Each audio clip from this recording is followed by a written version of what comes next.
조만간 기초연금 지급 기준이 강화됩니다. 이젠 기초연금 받으려고 노력하지 마십시오. 차라리 국민연금을 더 늘리시기 바랍니다.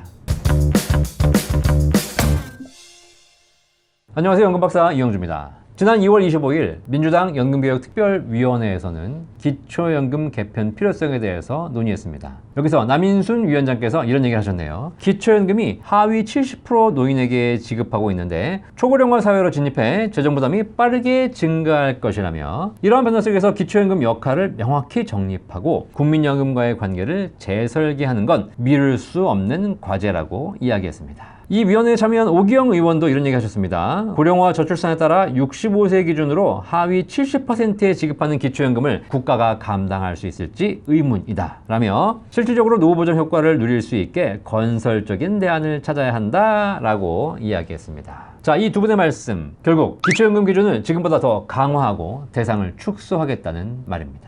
지금 현재 대한민국에서 시행 중인 기초연금 제도는 65세 이상 어르신들 중에서 소득 하위 70%의 어르신들에게 매달 34만 9,700원의 기초연금을 국가가 세금으로 지급하는 제도입니다. 우리나라 65세 이상 노인 10명 중에 7명이 받으시는 연금 제도죠. 2008년도에 기초노령연금 제도로 시행이 됐습니다. 그리고 2014년부터 기초연금으로 이름을 바꿔서 시행하고 있죠. 기초연금 제도가 도입된 이유가 뭘까요? 그 이유는 바로 공적연금, 국민연금의 사각지대를 보완하려는 목적으로 시행되었습니다. 국민연금은 1988년도에 시행됐죠. 따라서 88년 이후에 직장 생활에서 국민연금을 20, 30년간 준비하신 분들은 기본적인 연금이 준비되어 있습니다. 그런데 1988년 이전에 직장 생활을 하셨던 분들, 이분들 같은 경우에는 국민연금이 없는 시절에 직장 생활을 하셨거든요. 이분들은 국민연금이 없거나 혹은 가입 기간이 짧았기 때문에 노후에 필요한 연금을 미처 준비하지 못하신 분들이 많았습니다. 따라서 이런 분들의 기초적인 노후생활 보장이 필요한 상황이 되었죠. 그래서 2008년도에 기초노령연금 제도가 시행된 겁니다. 자, 이렇게 소득이 없으신 어르신들의 노후를 보장하겠다는 정책의 취지는 굉장히 좋았습니다. 그런데 이 기초연금 제도가 선거 때마다 표심을 얻는 전략으로 활용되기 시작했죠. 따라서 기초연금을 계속 늘려드리겠습니다 라고 정치인들이 공약하기 시작했습니다. 2008년 시행 초기에는 월 8만 원 정도였던 기초연금이 점차 확대돼서 2014년에 20만 원이 되었고요. 현재는 거의 35만 원 수준으로 연금액이 올라와 있습니다. 월 지급액이 늘어나는 것도 문제지만 수급자도 엄청나게 증가하고 있습니다. 기초연금 제도가 시행되었던 2008년에는 노인 인구가 500만 명 정도였습니다. 따라서 하위 70%에게 연금을 드린다고 했을 때 350만 명 정도가 기초연금을 받으셨죠. 하지만 지금 우리나라의 노인 인구는 1000만 명이 넘었습니다. 따라서 1000만 명의 70%인 700만 명에게 기초연금을 드리고 있죠. 그러다 보니까 연간 20조 이상의 재정이 지출되고 있습니다. 국가 부담도 계속 증가하겠죠. 이러다 보니까 결국 제도의 보완, 수정이 필요한 상황이 되었습니다. 한편으로는 어르신들의 소득 수준도 많이 개선되고 있죠. 옛날에는 우리가 다 못 살았지만 지금은 전체적으로 다 잘 사는 수준이 된다 보니까 웬만큼 사시는 분들도 기초연금을 받는 경우가 늘어나고 있습니다. 예를 들어서 부부가구 기준으로 월 소득이 500에서 600만 원 정도 있으신 가구도 기초연금을 받을 수 있습니다.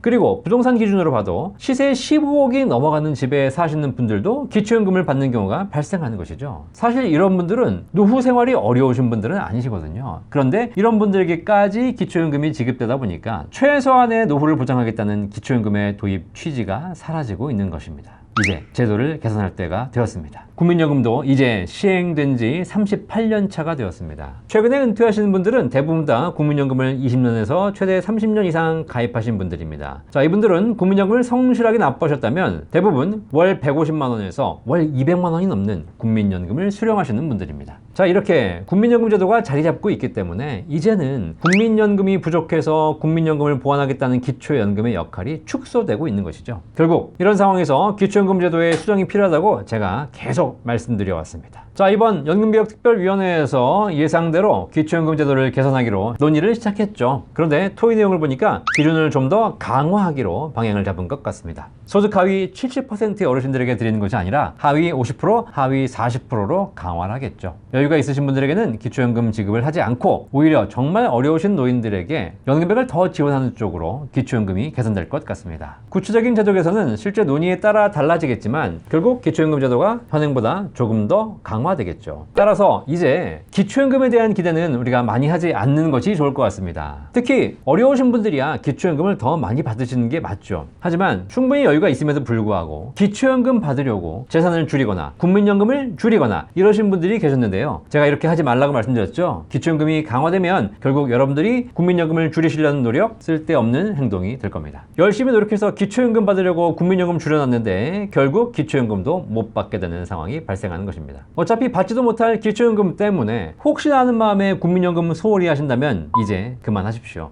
기초연금 기대하지 말고 차라리 국민연금이나 많이 늘려놓는 것이 상책입니다. 연금박사는 여러분의 행복한 노후를 응원합니다. 그러기 위해서 여러분이 하실 수 있는 가장 합리적인 선택과 대안을 알려드리고 있습니다. 연금박사가 말한 대로 제도가 바뀌고 있죠? 연금박사를 구독하는 것, 이것이 여러분의 노후를 더 잘 준비하시는 방법이 될 겁니다. 지금 바로 구독, 좋아요 눌러주시고 국민연금 잘 준비하시기를 바라겠습니다. 연금박사 이영주였습니다. 감사합니다.